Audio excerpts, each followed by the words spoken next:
Hi అండి, అందరికీ నమస్కారం. Welcome to my channel Souji thoughts. ఈరోజు కార్తీక పురాణం 5వ అధ్యాయం వినేద్దాం రండి. వనభోజన మహిమ.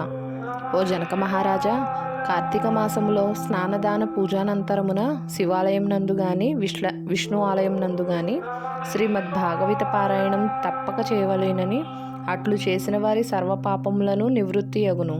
ఈ కార్తీక మాసంలో కరవీర పుష్పములు శివకేశవులకు సమర్పించిన వారు వైకుంఠమునకు వెళ్ళుదురు.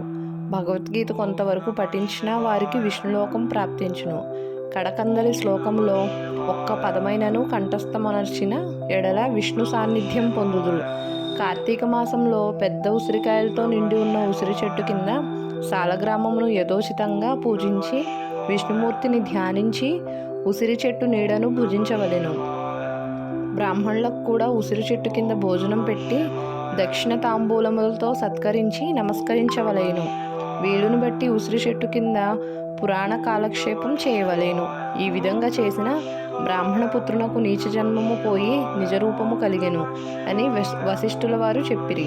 అది విని జనకరాజు మునివర్య, ఆ బ్రాహ్మణ యువకునకు నీచ జన్మమేలా కలిగేను, దానికి గల కారణమేమి అని ప్రశ్నించగా వశిష్ఠుల వారు ఈ విధంగా చెప్పునారంభించిరి.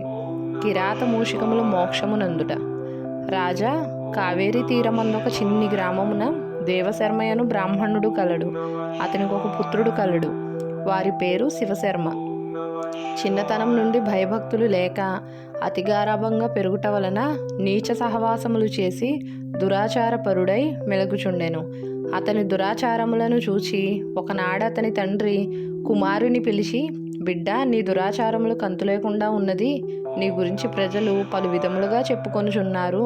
నన్ను నిలదీసి అడుగుచున్నారు. నీ వల్ల కలుగు నిందలకు సిగ్గుపడుతూ నలుగురిలో తిరగలేకపోవచున్నాను.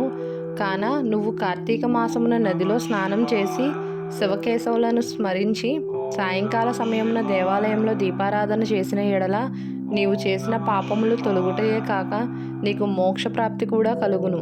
కాన నీవు అటుల చేయుమని బోధించెను. అంతటా కుమారుడు, తండ్రి, స్నానం చేయటువంటి మురికిపోవుటకు మాత్రమే కానీ వేరే కాదు. స్నానం చేసి పూజలు చేసినంత మాత్రాన భగవంతుడు కనిపించునా? దేవాలయంలో దీపములు వెలిగించిన లాభమేమి? వాటిని ఇంటిలోనే పెట్టుట మంచిది కదా అని వ్యతిరేకార్థములతో పెడసరంగా సమాధానమిచ్చెను. కుమారుని సమాధానం విని తండ్రి, ఓరి నీచుడా, కార్తీక మాస ఫలమునంత చులకనగా చూస్తున్నావు కాన నీవు అడవిలో రావి చెట్టు కింద తొర్రయందు ఎలుక రూపంలో బ్రతికెదవుగాక అని కుమారుని శపించెను. ఆ శాపంతో కుమారుడకు శివశర్మకు జ్ఞానోదయమై భయపడి తండ్రి పాదములపై పడి, తండ్రి క్షమింపుము, ఆ జ్ఞానాంధకారంలో పడి దైవకార్యములను ఎంతో చులకం చేసి వాటి ప్రభావములను గ్రహింపలేకపోతిని. ఇప్పుడు నాకు పశ్చాత్తాపం కలిగినది. నాకు శాప విమోచనం అప్పుడే విధముగా కలుగునో, దానికి తగు తరుణోపాయమేమో వివరింపమని ప్రాధేయపడెను.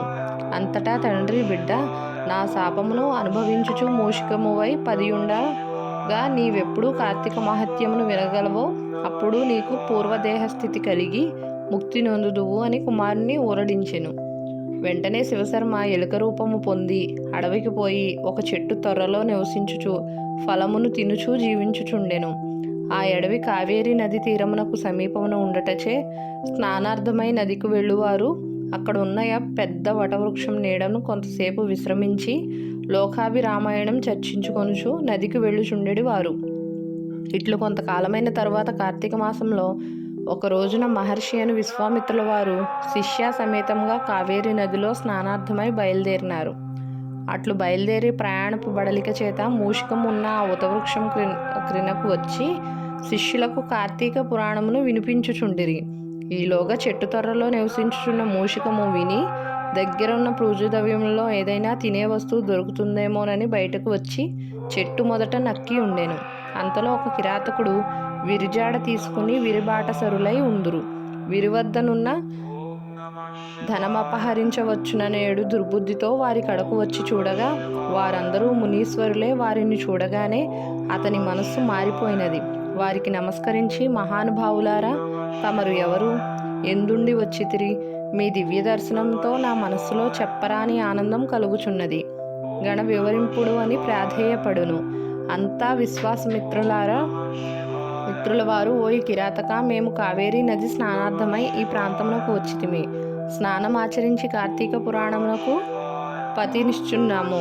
నీవును ఇచ్చట కూర్చుండి సావధానుడివై ఆలకింపుము అని చెప్పిరి. అటుల కిరాతకుడు కార్తీక మహాత్యమును శ్రద్ధగా ఆలకించుచుండగా తన వెనుకటి జన్మ వృత్తాంతమంతయు జ్ఞాపకమునకు వచ్చి పురాణ శ్రవణానంతరం వారికి ప్రణమిల్లి తన పల్లెకు పోయెను. అటులనే ఆహారమునకై చెట్టు మొదట దాగి ఉండి పురాణమంతయు వినుచుండిన ఎలుక కూడా తన వెనుకటి బ్రాహ్మణ రూపము నొంది, మునివర్య ధన్యోస్మి, తమ దయవల్ల నేను కూడా ఈ మూషిక రూపం నుండి విముక్తుడనైతినని తన వృత్తాంతమంతయు చెప్పి వెడలిపోయెను. కనుక జనక, ఇహములో సిరి సంపదలు, పరలోకమున మోక్షము కోరువారు తప్పక ఈ కార్తీక పురాణమును చదివి ఇతరులకు వినిపించవలెను. ఇట్లు స్కాంద పురాణాంతర్గత వశిష్ఠ ప్రోక్త కార్తీక మహాత్యమందలి 5వ అధ్యాయం పారాయణం సమాప్తం. ధర్మ ప్రచారం. సో వీడియో కనుక నచ్చితే లైక్ చేయండి, షేర్ చేయండి, కామెంట్ చేయండి. కొత్తగా చూస్తున్న వాళ్ళైతే సబ్స్క్రైబ్ చేసుకోండి. ధన్యవాదములు.